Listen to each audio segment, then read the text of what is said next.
Okay, it was not on record. It was on picture.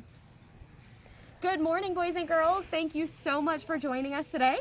I know that you might not have been able to come to the zoo, so we wanted to bring you the zoo through the internet. So our park and zoo is open. You're welcome to come and join us, but I have brought a couple of critters that we would like to share with you this morning. So our first set of critters, I'm going to start with some scaly animals. So do you guys know what kind of animals are scaly? Now there's some scaly animals that live underneath the water, but then there's other scaly animals that live on land. So my first scaly animal is one that sometimes give people the heebie-jeebies, or sometimes we're a little bit afraid of them. Now I absolutely love them. This is a snake. So if you were guessing reptile, then you were completely right. That's what animal we were going to be looking at. So being a reptile, this guy has some special features that keep him apart or make him stand out from other types of animals. So the first one we already know. We said that he is covered in head to toe with scales. Now his scales are really, really, really pretty. And the colors of those scales are why he gets his name. So this is actually a corn snake. And he gets the name corn snake because if you look at the underside of his tummy here, that pattern is checkerboard. And it looks just like Indian corn that you might put out around Thanksgiving and Halloween. Now, on top of having scales, this animal is also what we call cold-blooded. And so what that means is it means that this guy does not produce his own body heat like you or I do. This means that in order to warm up, he's going to go sit in the sunshine or bask on a rock. That's why when it starts to warm up, we tend to see reptiles moving. And so reptiles are going to be things like snakes, lizards, crocodilians, so that would be alligators and crocodiles, and then turtles and tortoises. Now, something else that reptiles do that are different from maybe us is that they lay eggs. That's how they have their babies. And you may be thinking, well, birds lay eggs too, and you are 100% correct. Birds also lay eggs, but reptile eggs are a little bit different. So reptile eggs are more leathery. So if you were to be able to feel it, you would notice it has a much different texture.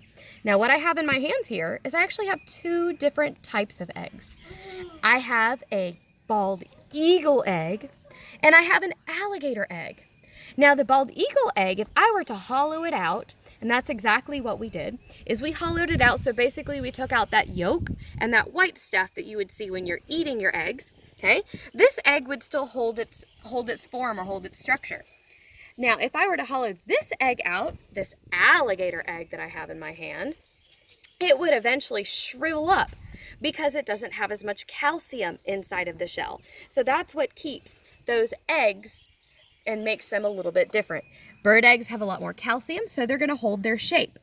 Birds have what I like to call splat eggs, because if you drop them, they go kersplat all over your floor. Reptile eggs, like we said, are a little bit more leathery.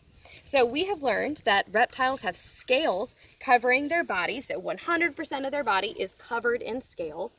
Now here's the neat thing, okay? Reptiles aren't just composed of scales and then have all their muscle. There's actually a layer of skin underneath this guy's scales. So he's got scales on top of his skin. And now one of the things you may find if you have a snake hanging around your house, sometimes you'll find what's called a shed. And this is where that reptile has grown. And so you would see it and it would be this long piece of scales. You'll notice I said scales and not skin. So when reptiles are growing, these scales get a little bit too small, so they need to have bigger ones. And they shed them all at once. And they only shed their scales, not their skin. Now, one thing I wanted to talk to you about before we put this guy back and meet our next scaly friend is I said that some people, we tend to have the heebie-jeebies around snakes, right? They kind of scare some of us. And the question is, why do they scare you? And most of the time, the answer that I get is because it could bite. And you are right. So what I like to say is any animal with a mouth and teeth can bite you. But for this particular animal, because I'm not threatening it, he is not going to bite me. So if he were to feel scared or threatened, or if I was his food, then maybe he might take a chomp. but because I'm not threatening him, he'll leave us alone. Now, what does that mean for snakes that you see outside? It's the same. If you're not threatening that animal, meaning we're not coming up and we're not trying to scare it or not trying to pick it up, then that animal is going to leave us alone. So boys and girls, snakes are an incredibly important part of our environment, meaning that they have an important job in the wild, just like every animal. So if you see one outside, the best thing that you can do, number one, to keep the snake safe, and number two, to keep you safe, is you want to stop. I tell people to take 3 steps back and walk away. Now, if you are a younger one, I recommend telling an adult or telling a grown-up, just in case it could be one of the dangerous snakes we have in Georgia. But there's no reason to run, no reason to scream, no reason to try and squish it or stomp it or do anything else to it. They're incredibly important. If you stop, take a couple steps backwards and walk away, you will be perfectly safe. So we're gonna go ahead and say goodbye to our slithery friend here, our corn snake named Goliath. So Goliath doesn't have any hands, so he's actually saying goodbye with that beautiful little tongue. That's how he waves sayonara. All right, we're gonna put him back in his to-go box, and then I'm gonna pull out our next reptile. And the next reptile that we're about to see has a couple more legs than our snake. Now, while Miss Jackie is getting out our next animal, as you can see here, I have some teeth from another type of snake. Now, as you can see, the head of Goliath, the corn snake, is not nearly as large as this one that I have right here in resin. And if you notice, those teeth actually grow backwards. And so having teeth that grow backwards allow for snakes to be able to keep their prey trapped in their mouth, making it much easier for them to be able to keep their food inside. Because again, like Miss Jackie mentioned, they don't have any arms or legs. All right, so now we're on to our next reptile friend. All right, this reptile friend has got some arms and legs. Can you guess what he is? All right, if you had said lizard, you would be 100% correct. So now, some people guess alligator, and I could see why you would think alligator, because he does have kind of some thicker scales on his body. This animal has got nice, thick scales because he lives in a desert environment. So those thick scales that he has are going to help him keep water inside of his body. So that helps him to prevent from drying out. Now, if you're looking at that and going, oh my goodness, that is a big lizard, because you can see the comparison to my hand. So he is a pretty big lizard. This is not a lizard that you would find here in Georgia. This animal comes all the way from down under. So he comes from Australia. And this guy has a super cool name to match his super cool appearance. This is a blue-tongued skink. And you can see why he gets the name blue-tongued skink. He gets that name because it kind of looks like he stole your snow cone, doesn't it? Yup. Now, obviously he does not eat snow cones. That would be absolutely silly, right? We don't need that type of sugar rush in this animal.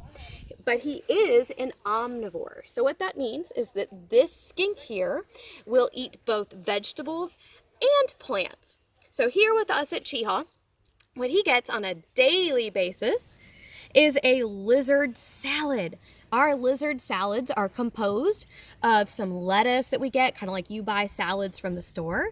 And then we also pick browse. So we go out and we pick things like sweet gum and grapevine. Those are some plants that live naturally here in Georgia, and those are completely safe for him to eat. So we go out and we make his lizard salad. Then on top of his lizard salad, he gets crickets, mealworms, sometimes some egg, and then even little meatballs every now and then. So he gets a very wide variety of food. Now, super cool thing. Here's what I want you to look at. I want you to look nice and close. There is something on this lizard that snake didn't have. Can anybody guess what was missing from that snake? All right, I'm going to point to it right there. Do you see that hole? Do you know what that hole is? That hole is actually his ears. So think back to that snake. When you were looking at the side of that snake, did you see ears? You probably didn't, because that's one of the visual differences between a snake and a lizard that you can use to tell them apart. So lizards have ears, snakes do not. Another thing that lizards have that snakes don't are eyelids. So think about it. If you've ever seen a snake, you would probably notice that you would never win a staring contest with him because snakes don't have eyelids. So that means they don't blink. Isn't that crazy? What snakes do have to protect their eyes, though, is they kind of have built-in goggles. So they actually have a clear scale that goes over their eyeball so that they don't scratch it as they're, squirming through the pine straw or climbing up a tree. So if you are looking out and you see a reptile, okay, the way that you could tell it between a lizard and a snake is you're looking for ears and eyelids, because this is super cool.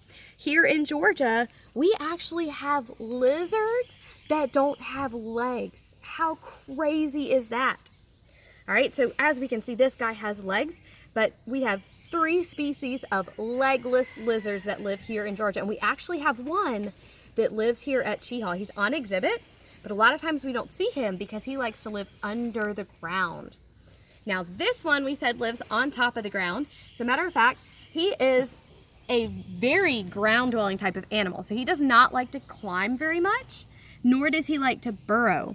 And you can see that as he walks, because as you watch him walk, you'll notice he doesn't pick his body up off of the ground. He kind of just slides around on his tummy. So this was one of my favorite animals. This is a blue-tongued skink, and this critter right here is about 15 years old. So we have had Blue Jean here for a very long time.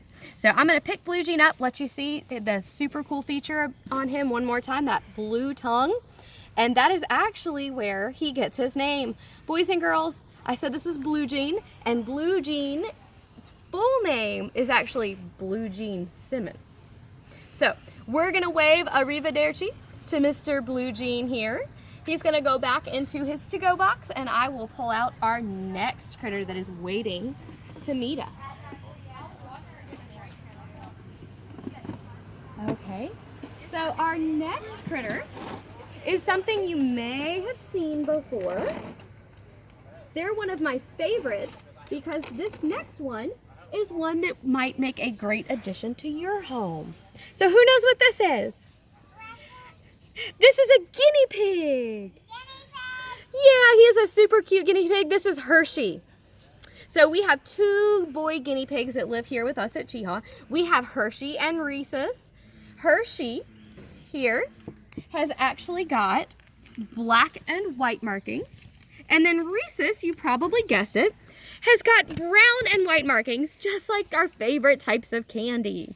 Now, with Hershey here, the reason I like to bring him out and talk about him is because Hershey is a great example of something that you might have as a pet. So sometimes when you visit Cheaha, or when you come to our animal encounters and our presentations, we see lots of animals that don't make good pets. So for example, that corn snake we saw, snakes can make good pets, but because that corn snake lives here in Georgia, we wouldn't want you to have him as a pet because we don't want people going outside and taking them from the wild and keeping them from doing their jobs. All right, Blue Jean, that lizard we saw, would make a great pet as long as you have the proper things to take care of him. Because we know that, we just said that Blue Jean is 15 years old, so you have to know how long an animal is gonna live, okay? Guinea pigs are a great example of a pet because they're social. So what that means is it means that they like to live with other animals. So as a pet owner, if you want an animal that's going to be snuggly and cuddly, that likes to be held and likes to be pet, then something like a social guinea pig or maybe a rat would be a great idea. Their food is easy to get, so that means you can go to the pet store and buy it. If you had a snake, you would have to special order rodents. So that's another reason this animal makes a great pet. They come in all different colors and all different hair textures. So this one's got some nice smooth hair. Sometimes they come with funky curly hair. They're super cool. Now, our little guinea pig here, he came to us from the pet store, just like you would purchase one from the pet store. And his job is as an ambassador animal. So all of these critters that you'll see us hold today, their job is to teach people all about animals, science, and nature. And now, when we were pulling him out, I said that we were pulling out a mammal. So what does it mean to be a mammal? We already learned about what it means to be a reptile. That means that you have scales, you're cold-blooded, meaning you don't produce your own body heat, and you lay eggs. Well, as a mammal, what that means is that your body covering has hair or fur, okay, just like this guy here, and we do have hair. And we have some of us furrier than others, you know, hair on our arms or our legs. All right, and this animal gives live birth, so that means the babies develop inside of mom and then are born ready to go, ready to move around.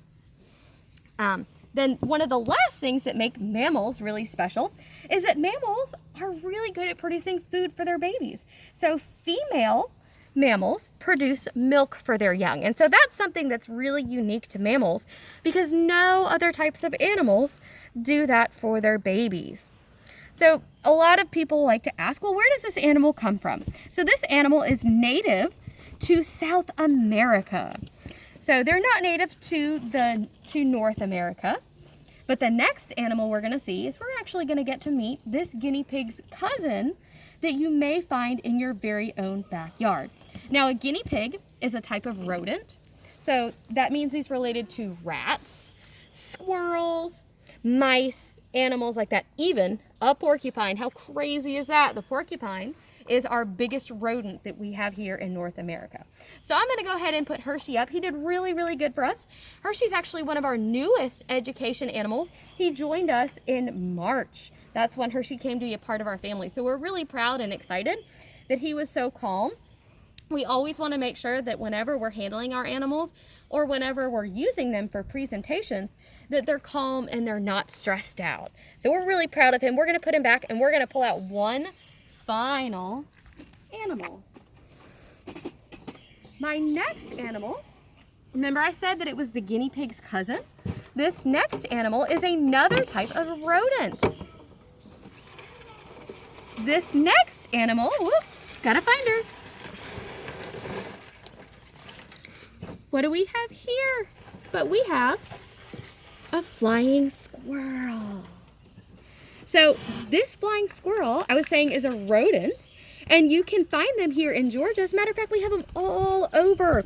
I've heard them before when I was out jogging at night and when I'm out in the woods. And even though they're all over, you may have never seen one before. Now, why do you think you may have never seen one before? Well, if your guess was because it's a nocturnal animal, then you would be correct. So because this animal comes out at night, and it's very tiny and very well camouflaged, you probably don't see them very often. Now, the reason that I'm not pulling this animal out is because flying squirrels are very, very fast. So we're outside right now, and if I were to pull her out and she were to get scared or startled, she may run away from me and climb up a tree. And now this would be very bad for this flying squirrel because this flying squirrel doesn't really know how to survive in the wild. That's the reason that we have her. So we actually have two flying squirrels here at Cheehaw. We have Wiggy and we have Nip. And we have them, they were actually brought to us because somebody's kitty cat decided to try and make them into a snack. And they were rescued from the kitty cat. And after they were rescued and they took care of them and raised them from little babies, now all of a sudden, these flying squirrels didn't get raised by another flying squirrel. So they don't know how to act like flying squirrels, which means that if we were to put them back in the wild, they would probably not survive very well. They wouldn't know what predators are dangerous. They wouldn't know what foods are okay to eat and what areas to avoid. So that's the reason that we have this flying squirrel as a part of our education collection. Now, when you look at her, you'll notice that this flying squirrel has got some really, really, really chunky sides. And now, even though she's a little chunky monkey, the sides look a little bit bigger too because she's actually wearing a cape. She's super cool, all right? And that cape is the reason she gets the name flying squirrel. And that's because this animal right here glides from one tree to the next. Now, you'll notice how I said glide and not fly. So the name flying squirrel is actually a misnomer or not true. She doesn't really fly, not like a bird or a bat or maybe some of our insects. What she does is she glides. So she's going to climb nice and high into a tree, and she's really good at climbing. She has got some great claws that she can scamper up that tree. And then If she feels scared or threatened or wants to move from one tree to the next, she leaps off of the tree and glides through the air. And then if you look at that tail, you can see how that would be helpful to her. So that tail that she's got acts like a rudder, so she can move it left, right, up, or down to move her in one direction or the other, and even to slow her down. So right as they're getting ready to land, they actually flip their tails up, and it slows them down enough so that they don't just smack into a tree, because that would be painful, wouldn't it? Now, some of the other features that I'll point out about this little gal here is that she has got big eyeballs, okay? And that's the better to see you with, my dear, at nighttime. And she's got big ears, and that nose is going all the time. So this animal has a great sense of vision, a great sense of smell, and fantastic hearing, which is what helps this tiny little creature evade or escape all those nocturnal owls, snakes, and other predators that might be looking for a tasty snack. Now, the last piece that I'll share with you today is, here at Cheehaw, we are all about conservation and sustainability. And I know everybody looks at this animal and they say, this animal is so cool, or you might see other wildlife outside. And we want to protect it because we want to make sure that we have wildlife for future generations. The best thing that you could do for this animal, remember how I told you that she came to us, is that a kitty cat brought her home. So that's one of the best things that I can do to tell you to help protect some of our native wildlife, and that is to bring your cats inside. Keep them inside so that kitty cats aren't out wandering around. So like I said, this is Wiggy, our flying squirrel here. We're gonna put her back and we're gonna let her go back to bed, because guess what, boys and girls? She is nocturnal, so that means that right now it is her nap time, and she is like, man, I am cranky. You just woke me up. I was sleeping good, dreaming of acorns. Boys and girls, I hope you have enjoyed getting a chance to meet some of our critters. We hope that you'll come join us in person. The park and the zoo are open. We are waiting on you, and I hope to see you guys tomorrow.